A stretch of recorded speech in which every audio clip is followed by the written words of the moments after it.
अपने लिए एक बड़े पोस्ट की मांग कर सकते हैं, और जिसको मुझे नहीं लगता कि जिसको लेकर के अखिलेश यादव मना भी करेंगे। देखिए, अखिलेश यादव को मतलब सिर्फ और सिर्फ एक मुख्यमंत्री की कुर्सी से है। उसके अलावा उनके नीचे तबके पर कौन जो है वो कौन सी कुर्सी पर बैठेगा, उससे उनको ज़्यादा मतलब नज़र नहीं आ रहा है। तो ऐसे में हम ये कह सकते हैं कि अखिलेश यादव दूसरे नेताओं को अपनी तरफ अट्रैक्ट करने में काफ़ी ज़्यादा कामयाब रहेंगे।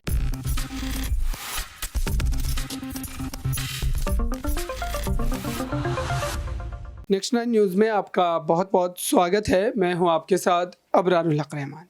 मेरा ख़ास प्रोग्राम मुद्दा आज का में बात करेंगे उत्तर प्रदेश की सियासत की। दरअसल उत्तर प्रदेश में इस समय सियासी गर्माहट तेज़ हो गई है और उसकी बड़ी वजह यह है कि नगर निकाय चुनाव है। नगर निकाय चुनाव इस वक्त आप कह सकते हैं कि दोनों ही पार्टियों के लिए नाक का खेल है, क्योंकि अखिलेश यादव समाजवादी पार्टी के जब से वो जो है सर्वे सर्वा बने हैं, राष्ट्रीय अध्यक्ष बने हैं, उसके बाद से लगातार समाजवादी पार्टी को नगर निकाय चुनाव में एक बड़ी जीत दिलवाने के लिए उनकी तरफ से प्रयास किए जा रहे हैं। लेकिन एक बड़ी आप कह सकते हैं विडंबना है कि यहाँ पर जिस तरीके से समाजवादी पार्टी का जो प्रदर्शन रहा है नगर निकाय चुनाव में, वो बेहद ही ख़राब रहा है, क्योंकि सत्ता में रहने के बावजूद भी कभी भी जो है ज़्यादा आप कह सकते हैं कि मेयर के पदों पर समाजवादी पार्टी के चेहरे जीत करके नहीं आए। जब सपा सत्ता में थी उस समय भी हालात बिल्कुल इसी तरीके के थे।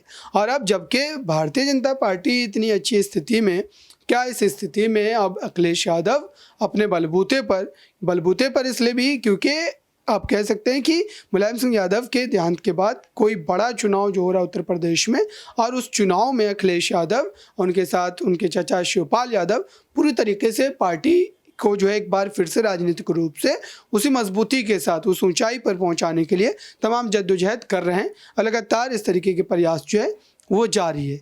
यही तमाम मामले आज जो है समझेंगे इस खास जो है रिपोर्ट में। साथ ही आपको बताऊं कि इस समय कई ऐसे बड़े नेता हैं जिनको लेकर के समाजवादी पार्टी की जो कार्यकारिणी है, जो बड़े वरिष्ठ नेता हैं, वो ये कोशिश कर रहे हैं कि वैसे तमाम नेताओं को फिर से एक बार पार्टी से जोड़ा जा सके, जो पहले की नाराज़गियाँ उसको दूर करके, क्योंकि इस तरीके की शुरुआत अखिलेश यादव ने पहले ही कर दी थी जब शिवपाल यादव से इतनी नोकझोंक होने के बावजूद भी उन्हें पार्टी का जो है महासचिव बनाया गया। अब केशव प्रसाद मौर्य को लेकर के भी इस तरीके के बयान आपने सुने थे। केशव प्रसाद मौर्य पर जब अखिलेश यादव ये बयान देते कि 100 विधायक लाइए, मुख्यमंत्री बन जाइए, इस तरीके की बातें उनके द्वारा कही गई थी। तो यही तमाम सवाल को जो है गहराई से समझने की कोशिश करेंगे। मेरे साथ क्रांति मौजूद है। इस वक्त जिस तरीके के राजनीतिक हालात हैं उत्तर प्रदेश में, क्या उससे माना ये जाए कि अखिलेश यादव जो प्रयास लगातार कर रहे हैं, क्या उनमें उनको सफलता मिलेगी? और साथ ही जो केशव प्रसाद मौर्य पर उनकी बयानबाजी जो हुई थी, और उसके बाद अभी भी ये कहा जा रहा है कि जो शिवपाल यादव के साथ तमाम नेता पार्टी को छोड़ करके चले गए थे नाराज़गी की वजह से, शिवपाल यादव अब जबकि पार्टी का हिस्सा है, राष्ट्रीय महासचिव है, तो उन पर जो है आप कह सकते हैं कि एक जो है दबाव, एक जिम्मेदारी है कि वो पार्टी के उन तमाम नेताओं को फिर से एक बार पार्टी से जोड़े। तो क्या ये संभव नजर आ रहा है? क्या इस तरीके से अखिलेश यादव इन तमाम रणनीतियों में सफल होते नजर आएंगे? देखिए अब्रार, पहले तो आपका बहुत बहुत धन्यवाद। और दूसरी बड़ी बात कि उत्तर प्रदेश की राजनीति है, जाहिर सी बात है कि बिना सरगर्मी के कैसे ही चलेगी। तो देखिए, उत्तर प्रदेश की राजनीति में हमने बखूबी देखा है कि वहाँ पर सियासी माहौल के बीच में एक के बाद एक नए तबके के लोग जो है वो उसमें एंट्री लेते हैं, और वो लगातार अपनी तरफ से कोशिश ये करते हैं कि पूरे के पूरे समीकरण को बदल करके रख दिया जाए। और देखिए, इस बार भी हो वही रहा है। लेकिन इस बार अगर हम देखें तो उत्तर प्रदेश में सीएम योगी ने बड़ा खेला किया है। उन्होंने मुस्लिम समुदाय और तमाम लिंगायत समुदाय के लोगों को जो है जिस हिसाब से अपने साथ जोड़ने की कोशिश की है, और उन लोगों के साथ में जैसे अपने चुनावी सरगर्मी को और भी ज़्यादा आगे बढ़ाने की कोशिश की है, उसकी वजह से अगर हम देखें तो अखिलेश यादव के लिए बहुत बड़ी चुनौती होगी कि वो इस चुनाव में जीते तो जीते कैसे। अब दूसरी बड़ी बात कि देखिए, मुलायम सिंह यादव के ना होने का जो खलल है वो कहीं ना कहीं इस बार ज़रूर देखने को मिलेगा। लेकिन वहीं दूसरी तरफ शिवपाल यादव की मौजूदगी जो है वो इसे कम करती हुई ज़रूर नजर आएगी। तो देखिए, अखिलेश यादव ने जो ये खेल किया है अभी उपचुनाव के समय पर ही, कि अपने तमाम पुराने पिछड़े लोगों को जो है अपने साथ एक बार फिर से एकजुट करके चुनावी मैदान में उतरने का, वो कहीं ना कहीं अभी सक्षम दिखाई दे रहा है। और ऐसे में अगर हम माने तो देखिए उत्तर प्रदेश में जो है एक के बाद एक बड़े नेता इस वक्त जो है सियासी माहौल के बीच में अखिलेश यादव का समर्थन कर रहे हैं, जिनमें कई बड़े दिग्गज नेताओं के नाम जो है वो शामिल है। और खासकर बीजेपी नेताओं में से भी कई ऐसे बड़े दिग्गज है जिनका नाम अब निकल करके आ रहा है कि वो भी अखिलेश यादव का साथ देने के लिए उतरेंगे। तो देखिए जो पुराने समय पर जो उन्होंने कोशिश की थी अखिलेश यादव ने कि नगर निकाय चुनाव में कैसे भी करके अपनी जीत जो है वो जरूर काबिज कर सके, वो इस बार के चुनाव में जरूर होता हुआ दिखाई दे रहा है। क्योंकि कई बड़े ऐसे चेहरे जो बीजेपी के नेता के रूप में जो है इस वक्त दिखाई दे रहे हैं, जैसे कि आप उप मुख्यमंत्री को देख लीजिए। तो देखिए यहाँ पर केशव प्रसाद मौर्य की मैं चर्चा इसलिए कर रही हूँ क्योंकि उनके नामों की भी सियासी हलचल जो है वो तेज है कि वो भी समाजवादी पार्टी ज्वाइन कर सकते हैं। उनके अलावा देखिए ऐसे कई और बड़े नेता हैं जिनको लेकर के जो है अखिलेश यादव ये खेल कर रहे हैं कि उत्तर प्रदेश में उनकी जगह जो है वो बिठा सके उन्हें। अब देखिए कोई भी अगर बड़ा नेता आएगा, जाहिर सी बात है उसे बड़ा पद ही चाहिए होगा। तो देखिए ऐसे में बड़े पद के लोभ में बीजेपी का दामन छोड़ सकती है, क्योंकि बीजेपी पहले से अपने वर्चस्व को कायम कर चुकी है। ऐसे में बीजेपी को कोई तोड़ नहीं सकता और ये बीजेपी अच्छे से समझती है। इसीलिए जिन नेताओं को उन्होंने अच्छे खासे दर्जे पर बिठा दिया है उन लोगों को वो नीचे नहीं करेगी। तो ऐसे में नए चेहरों को वहाँ पे मौका मिलेगा नहीं।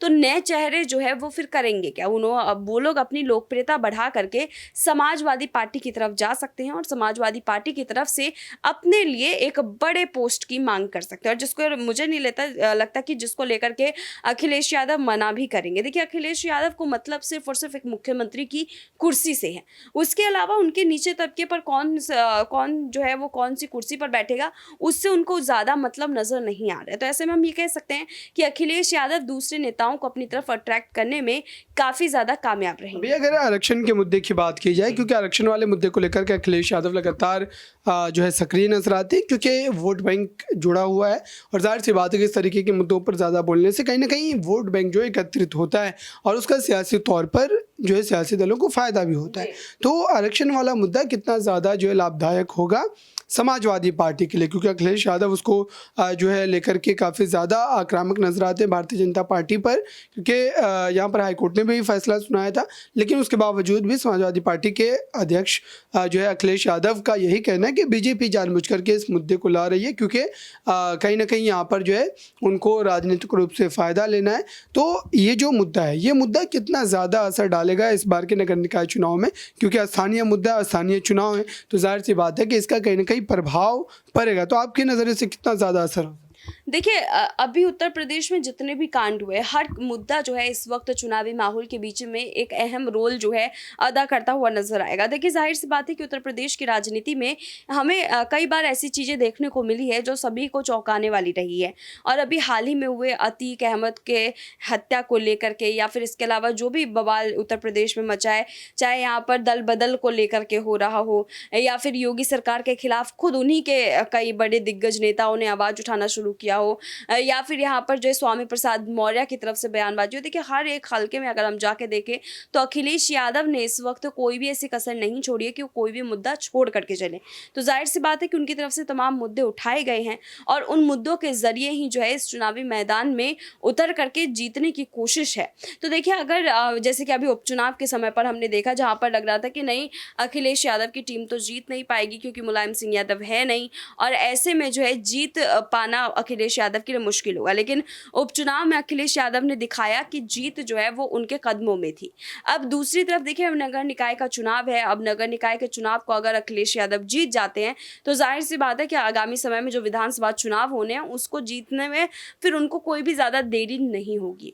तो देखिए उत्तर प्रदेश की राजनीति है, वहाँ की हलचल जो है वो वहीं के हिसाब से बदलती रहती है। वहाँ का रुख जो है वो वहाँ पर अपनी तरफ से कई अलग अलग मुद्दे जो है वो लेकर के आते रहते हैं। तो देखिए देखना बेहद दिलचस्प होगा। होगा कि उत्तर प्रदेश की राजनीति में कितना और उठापटक हमें देखने को मिलेगा। बिल्कुल इस समय परिस्थिति बिल्कुल साफ नहीं है और जाहिर सी बात है कि अभी भी कई चुनावी दाव जो है तमाम जो है लीडरों की तरफ से खेले जा सकते हैं। तो देखते हैं उत्तर प्रदेश में इस बार अखिलेश यादव के जो तमाम जो है दाव है वो कितने ज़्यादा रंग लाते हैं और क्या वाकई केशव प्रसाद मौर्य को लेकर के जो बयानबाजी की जा रही थी उसमें कितनी सच्चाई है, क्या इस तरीके के हालात बनेंगे, क्योंकि कई ऐसे बड़े लीडर हैं जो चुनाव के समय एक दूसरी पार्टी में अदला बदली करते देखे जाते हैं। इस खास रिपोर्ट में बस इतना ही। देखते रहिए ताज़ा तरीन खबरों के लिए नेक्स्ट 9 न्यूज़ को। धन्यवाद।